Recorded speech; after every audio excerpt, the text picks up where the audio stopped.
Cela dit, une délégation gouvernementale s'est rendue ce matin à Djibo pour traduire aux populations de cette partie du Burkina Faso le soutien et les encouragements du gouvernement suite aux récentes attaques perpétrées dans cette province. La délégation était conduite par le ministre d'État, ministre de la Sécurité, M. Simon Compaoré. Elle s'est rendue dans les familles des victimes de la dernière attaque avant d'aller constater les services qui ont été ciblés par les assaillants. La délégation gouvernementale a aussi échangé avec les corps constitués de la province du Soum. On fait le point avec Ousmane Tietega et Bernard Diassou. La situation sécuritaire est préoccupante au Sahel. Il faut du courage.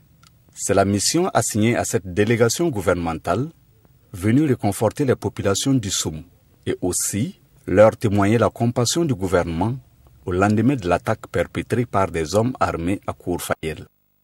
Le gouvernement pour venir d'abord saluer, présenter nos condoléances aux 2 personnes qui ont été victimes de la barbarie des terroristes.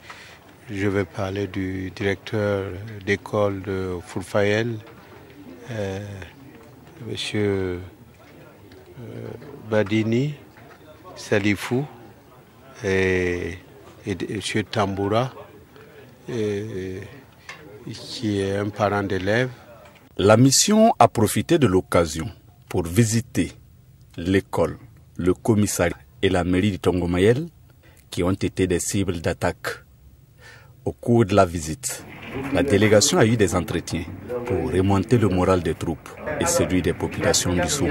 Ce que je constate, c'est que la psychose s'est installée.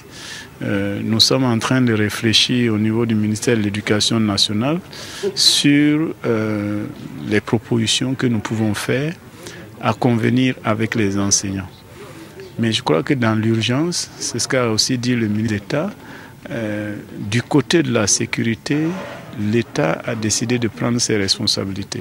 Le gouvernement condamne de tels actes et invite les populations à coopérer avec les forces de défense et de sécurité afin de lutter contre l'insécurité sous toutes ses formes.